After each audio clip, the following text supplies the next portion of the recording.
Good afternoon. I am Stephanie Mandeville, NEA Rhode Island Communications Director, and today is Monday, August 24th, and we are here at episode 17 of Ask Larry and Bob.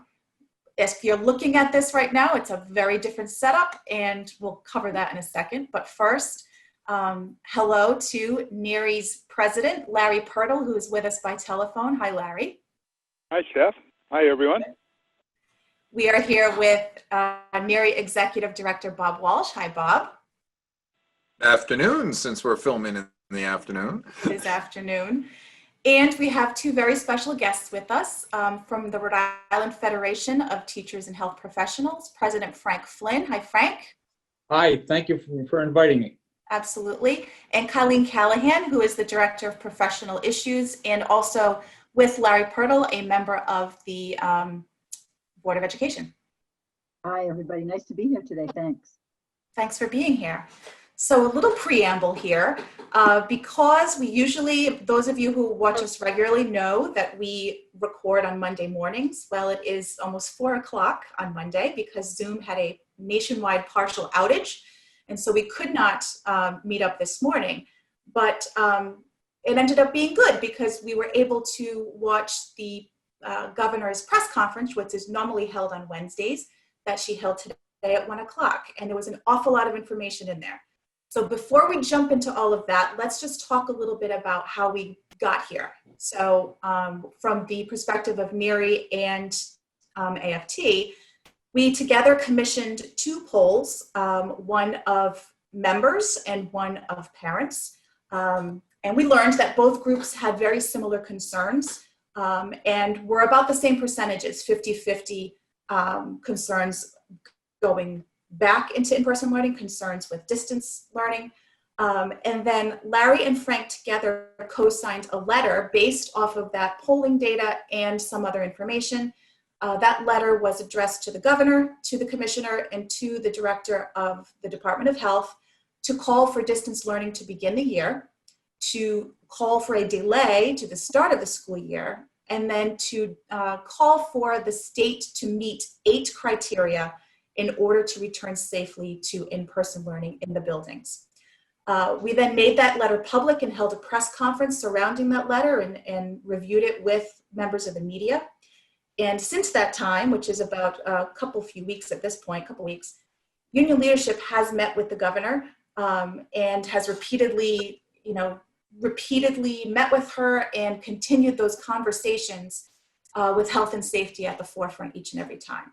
So that is where we are now. Today was the press conference at 1 o'clock.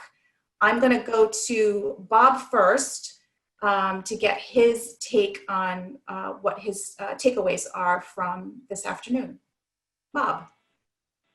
Well, I was part of the fantastic 4 folks in this conversation this afternoon that met with the governor last week, and I guess we did a good job because what we heard today was a thoughtful recounting of many of the points that Frank and Colleen and Larry and I raised with the governor about the concerns that teachers and education support professionals had about returning to school.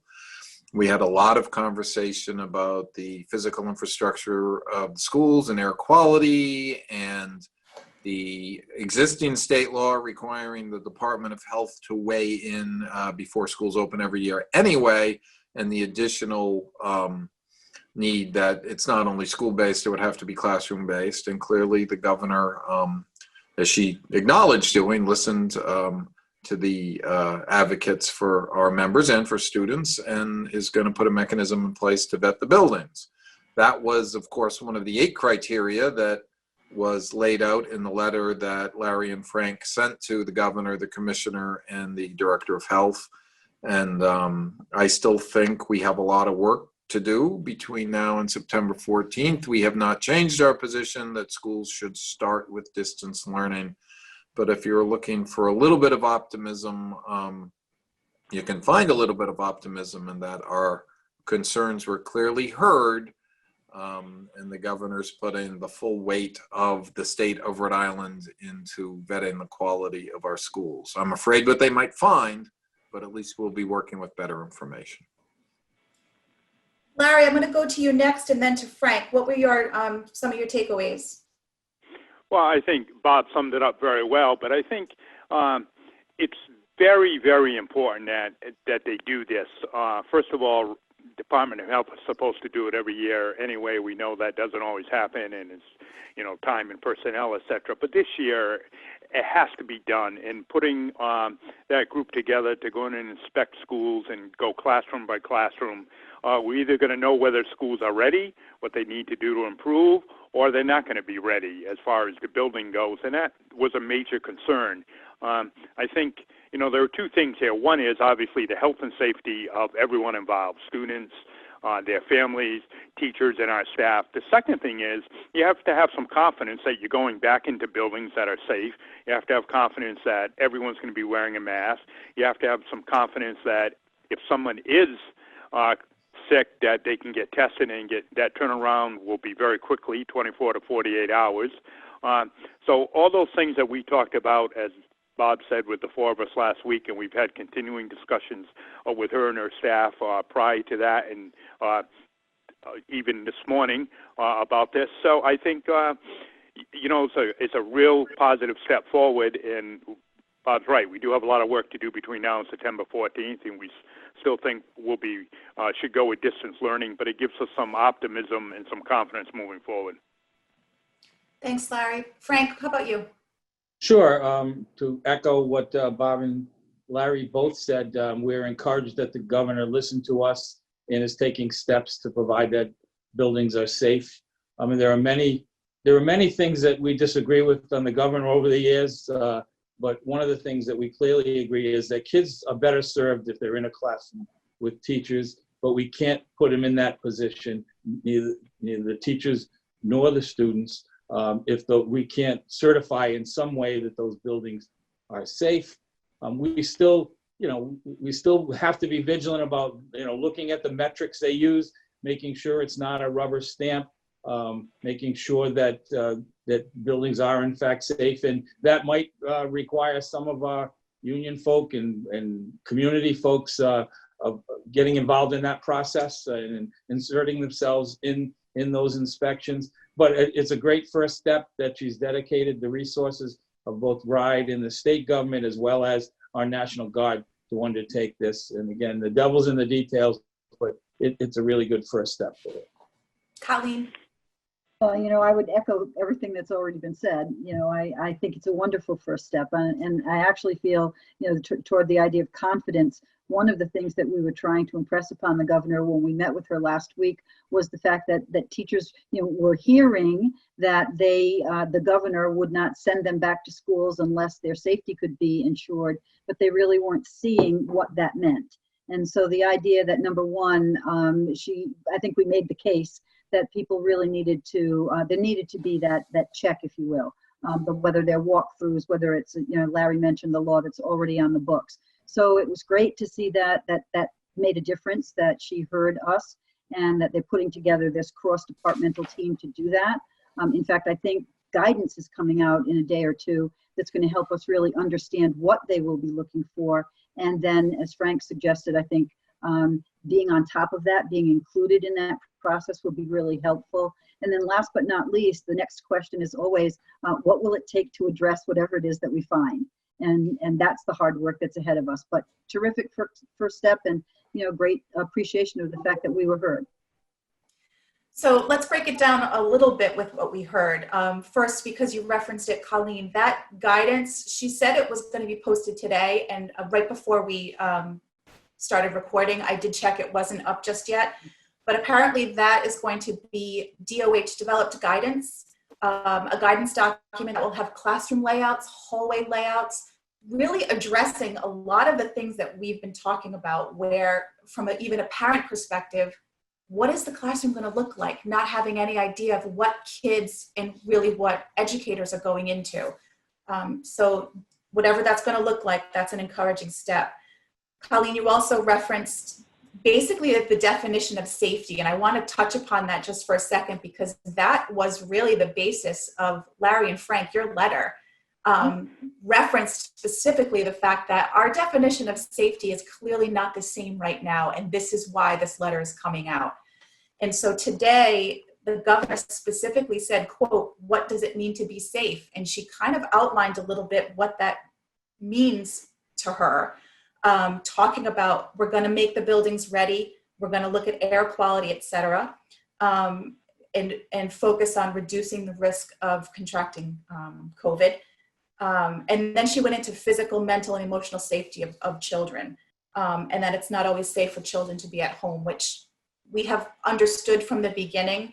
But again, it's that sense of safety and that sense of readiness that educators and we just hadn't seen yet, which is why we felt distance learning and still feel distance learning is the way to go from the get-go. I think it was a very honest recitation of what I'm sure the governor knew. One of the points we brought up to her when we met is, obviously she's got a very commanding presence, and when she talked about the R value all the time, people rightly or wrongly went away with the idea that everything was going to be based on that one criteria. And of course we had 8 criteria that Frank and Larry outlined in the letter, and those are 8 criteria we believe in, or we wouldn't have said them. And they really were nothing more than codifying what a combination of what the state had already said and what CDC guidelines already said, and what the regulations existing in state law regarding DOH inspections already said. And I think we finally heard the governor explain the entire palette of things that need to happen.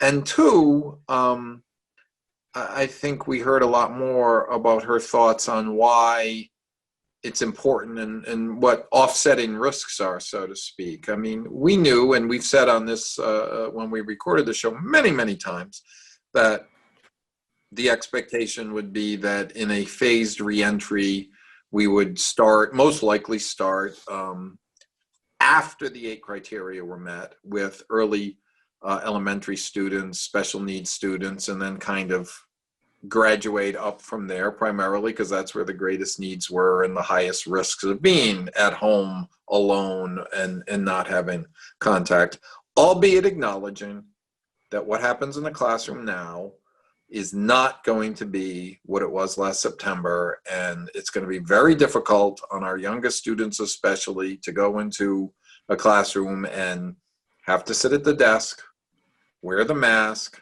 not pass papers back and forth, not share a pencil, not share toys, not share anything.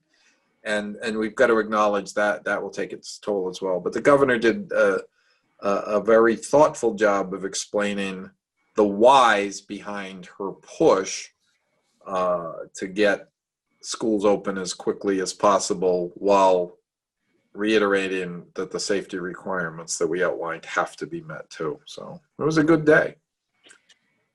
She did say that next week, every day will be, she'll have her regular press conference, but then adding 15 minutes every single day to touch specifically upon school readiness.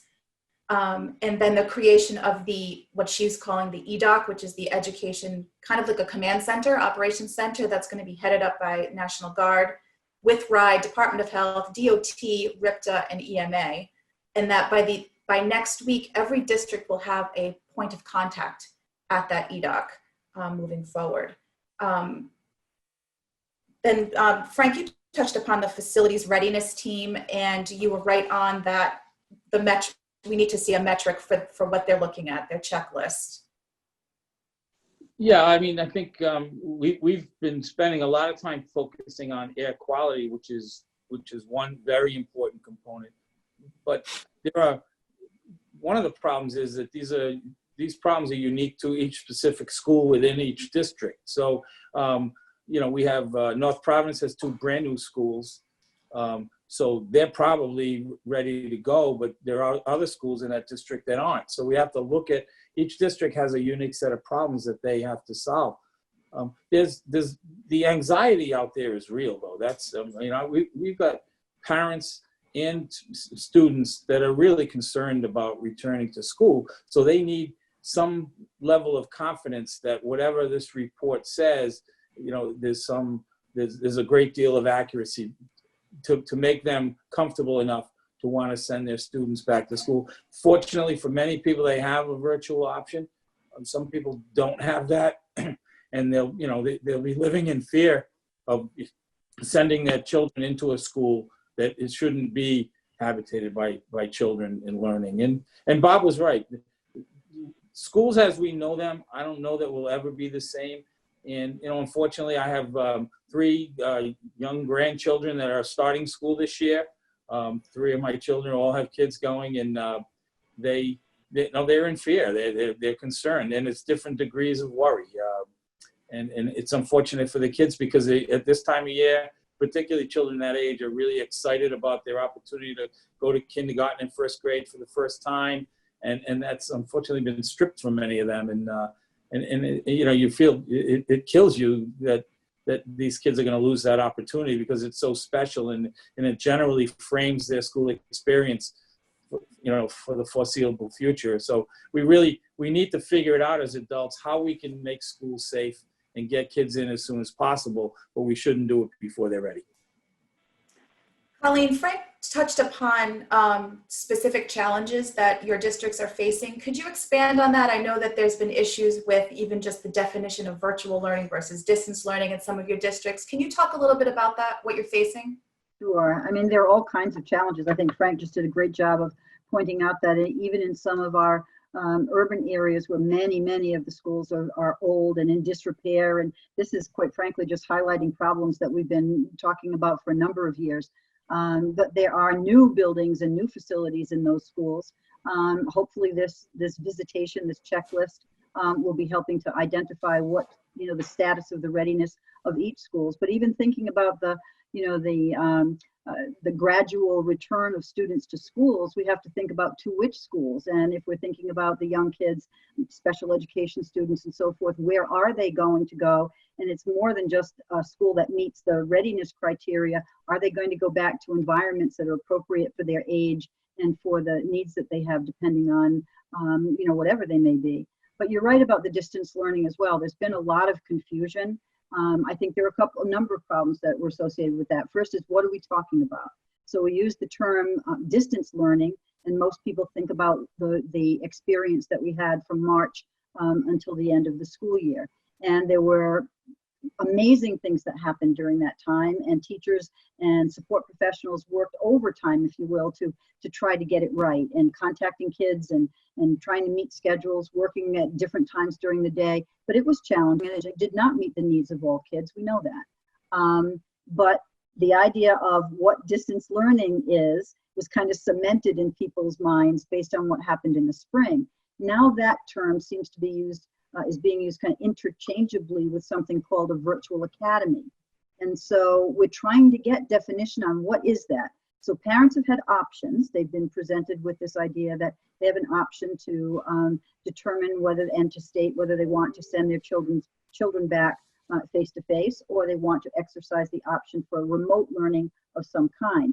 And in some places, unfortunately, there's a confusion around, are these children going to be taught by the teachers that are, that they're used to, that the Providence teachers, Pawtucket teachers, Smithfield teachers that they expect to interact with, that they may already have relationships with, or a sibling or a neighbor or someone has a relationship with?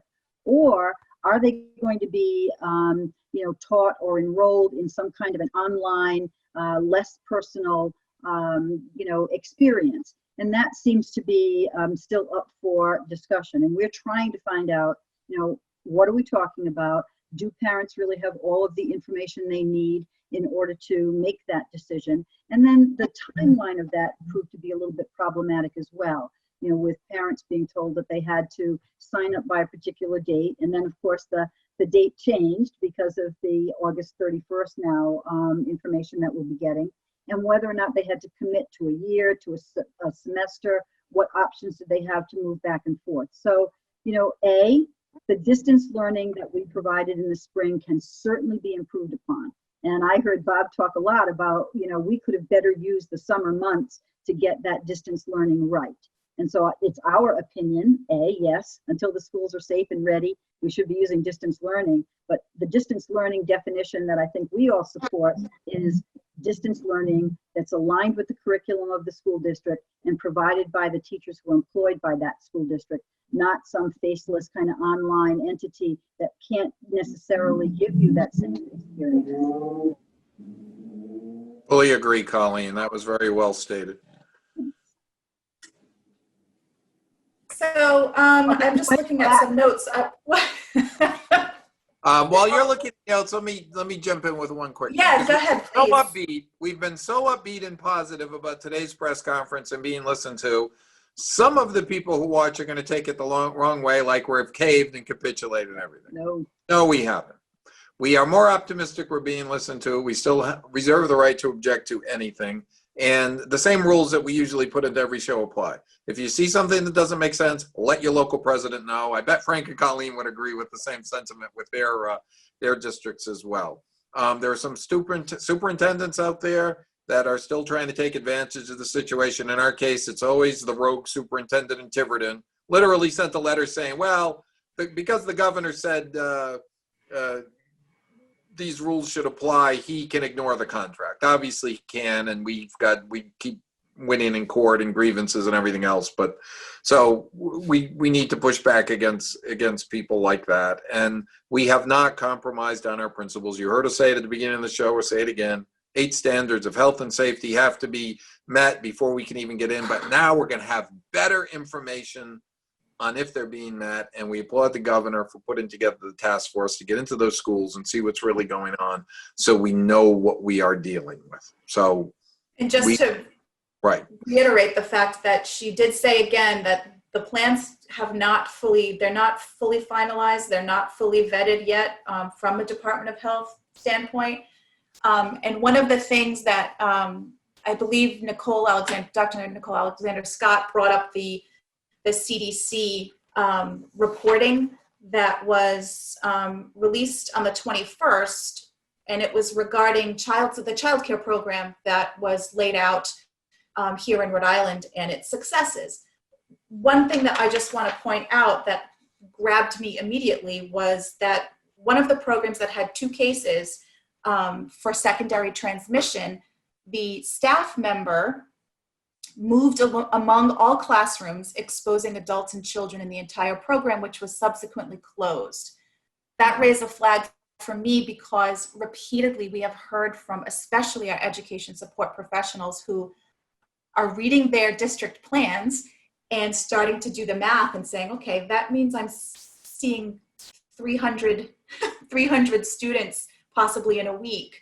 And so that's why Larry and Frank put in as one of the 8 criteria that we need to honor stable groups. And, you know, I think as we start to get closer, maybe solidify the definition of what a stable group is and its purpose, I would say. Yeah, and someone moving around and seeing 200 people in a day, that is not in any definition a stable group. When you think stable pod or stable group, you're thinking about teachers or staff or students who are always together day after day. And I know one of the concerns is, for example, art and music teachers and PE teachers and our ESP members who may travel from classroom to classroom. That has to be resolved. We can't have, you know, a stable group of 15 or 20 students and then different teachers coming in on a daily basis and rotating and seeing 3, 4, 5 classes a day, 150, 200 students, because that throws everything out the window. So some districts are going to need to work a little bit harder on their plans. One of the suggestions that came up with our meeting with the governor, and Bob threw it out there, you know, and maybe they don't need to have art, music, and everything every other day or whatever. Maybe they have art for the first 3 weeks and then PE for the next 2 or 3 weeks and then music. But the one thing, and this really bothers me about the Tiverton superintendent and others, is they've tried to, in a few cases, they want to eliminate art, music, PE, and special librarians, et cetera, because of cuts or whatever. in this time, that's exactly the opposite of what we should be doing. When students either virtually, distance learning, or once they return to school, they're going to need those programs, and those programs play a real important role in students' academic development and in their growth. So we have to figure that out, how we're going to keep those pods and groups stable, and how we're still going to protect everybody. So there's Bob's right. I'm happy, certainly happy about what the governor said today. We've been pushing for it, talking about it. She listened to us, but there's still a lot of work to be done before we can reopen schools. Yes, Stephanie, I think it was very instructive, but I'm not sure the right message is getting out there. Most of those nursery schools, they started with 15 students. Most children that go to these preschools, their parents take them there on a daily basis. They're not transported publicly. And now they're up to 20. So the small groups are the key, and we can't have guidelines that say you can only have 15 groups publicly, but you can have 30 in a class, up to 30 in a classroom. So yeah, let's follow what was successful in those preschool placements and limit the interactions with other people, and we'll be more successful. And you know, the answer, I'm sorry, Larry, the answer was, we can't, sorry, jumping in by phone. Go, Colleen. it's hard because we can't see you. But you know, one of the things around the stable groups, and we asked the question about, well, why are we saying 15 and yet 30 seems to be appropriate or allowable for school? And I don't think the answer is satisfactory. That in a group of 15 in a social environment, people are interacting and there is no structure, there is no control. I think that the people who are saying that have not spent a lot of time in an elementary classroom or another classroom, because look what the responsibility you're putting on the adults in that classroom to spend their time monitoring those. As Bob said before, no, you can't share a pencil. No, you can't do this, that, and the other thing when that's supposed to be a learning environment. But the other is it's unreasonable to think that children are not going to interact with each other. That they are always going to stay seated, facing forward under the control or in the structure that's being described. So I do think that stable pod issue is one we need to keep pushing for. Yeah, plus with students, you're bringing in everyone's external stable pod into the classroom with them. The public recommendation is that your 15 people be the same 15 people on a regular basis. In a classroom, even with 15 students, you're sitting there with the student and their entire family at least, and whatever other pod surrounds that student in the real world. Mm-hmm. So even 15 as the limit, which we could live with, is still a bigger number than the 15 the governor has recommended for the external environment. And you have to think about these things mathematically and scientifically and practically. And the same with, as we talked about with the teachers who are accustomed and support professionals are accustomed to seeing a lot of kids. We have to think about how to put those limitations in place, or the whole system breaks down very quickly. Then your contact tracing, it's the practical, how does the school actually work versus how it could work with these restrictions. And the governor actually did say that today. She did say that the application of, it seems to work on paper, but let's see how it looks in the execution. That's like straight from Ask Larry and Bob. I wonder if she's watching. Yeah, I'm sure it was she. But well, no, it might have come up in the meeting. Oh, right, there was an in-person. And that's what. And as we move forward, she did make a comment that we're going to know more on September 14th, more on October 14th, and we're going to have to. And glad that this group is not going to just inspect schools and then that'll be the end of it. They're going to continue to inspect and to go in because that's going to be important. And when I was sorry, Colleen, I interrupted, but trying to jump in, was one group that I didn't mention, but school nurse teachers. What's their role going to be, and how are we going to make sure they're protected, because they could end up seeing a lot of students as well. So it's just a lot. It's still, as we've said, there's a lot of issues that need to be resolved. What I'm not clear on is, as she's sort of giving, we got a lot of information today and there's a lot of work to be done. Is the expectation that this work is completed by Monday when she does the announcement? Or do we then just kind of get to the announcement and then hang on until September 9th for teachers, September 14th for kids? I'm sure that question is on everyone's mind, Stephanie. It occurred to all of us. Well, someone texted me and said, do you think she's hedging on the 14th, realizing all the work that needs to be done? I wouldn't be, and I have no inside knowledge. I wouldn't be surprised if the inspections, instead of district by district, started with elementary buildings and special needs classrooms focus and then expanded up through the secondary level. And I wouldn't be surprised if, based on the governor's articulated priorities, if her recommendation is to roll forward in the phases that we have outlined as needed and something along those lines. But I just don't think physically going to do it. There's no way with 500 buildings and 10,000 classrooms, plus common areas and gyms and cafeterias and everything else, that you're going to get, I don't care how large your army is, it's just not going to happen by this coming Monday. So there has to be some hedging in the announcement. As a program note, I bet you we will tape after the governor's press conference, the episode 18 of Ask Larry and Bob, so we can react as we're doing today. But and I think those daily press conferences that will all talk about education next week are well advised as more data becomes available. I think they'll definitely be learning in some degree for all students beginning on the 14th. I don't think they want to kick the starting date down any further because it runs into, completing the traditional 180-day school year, and they're up against that now towards the end of July with the changes already. So June. Don't say July, Frank. You'll give everyone a heart attack. That was a delayed reaction. I didn't even pick up on that. I thought Frank knew something we didn't know about July, but okay. Up against July. So I don't know if everyone was listening through the Q&A with press, but there was one bit of, and I don't know who the reporter was, but they asked about parents requesting distance learning district to district. And this was posited to the commissioner. And she said she knows that there are some that are 50-50.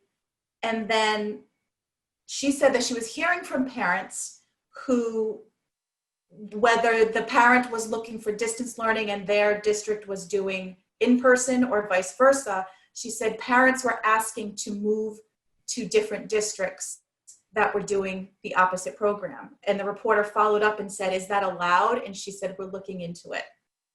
What are your thoughts on that? And did you hear it? I didn't Bob hear it. did not hear it. I can tell Bob did not hear it. I was on a call with with Roger Ames University leadership, so I missed the Q&A. Well, first, they haven't decided, and this is a great confusion. They haven't decided, other than Warwick, which adopted all distance learning. They had to submit 4 plans, but no one has decided what plan they're going to use. So it's kind of premature to say, I want to, do this versus that. And everyone has the option for distance learning. All parents have the option for distance learning. If that hasn't been explained to them, they need to be reminded of that if they're watching today. And since in-person learning only happens if it's safe, and distance learning is an option for everyone, no one, therefore, should be looking to switch districts. Because if you believe, if you trust the criteria, and we'll be loud and long if it's not, in-person's only if it's safe, and everyone has the right to do distance learning, you already have options. So the answer should be no. I agree with everything you said, Bob. Currently, people can go to the district, but they have to pay the tuition themselves. So that's a great disincentive. We do know that the commissioner or the Department of Education did put out an RFP for an outside provider, a vendor, to provide a virtual learning option, ostensibly for students with special needs. But I think, Larry, at our last meeting, when the question was asked at the K-12 Council, there was an opening there, to utilize something like that statewide. And so I'm sure that the commissioner has an interest in looking at that. But by the same token, I agree with Bob. If every district has to provide a district learning option, and they do, then there should not be the need for folks to switch from one district to another. Because I think we want to make sure that every single district is, living up to its responsibility to provide that option to teachers. And we've got some great examples from districts. I know Pawtucket has been doing this, and others have as well, thinking about what that district learning curriculum looks like, thinking about who the teachers are that can staff that opportunity for people. And so it's clearly something that can and should be done. I have heard rumors about folks who have second homes in Rhode Island relocating to Rhode Island and registering their students here. So I'm going to be on the lookout for Yankees caps in some of our districts along the waterfront to see if we're going to have New York and New Jersey accents adding to the Rhode Island thing. But the commissioner's from there, so she probably can ferret those out pretty quickly. Again, still questions. We're in a better place, I think, than we were. We at least are hearing those 8 points that Frank and Larry mentioned were talked about today in a way that, makes some sense.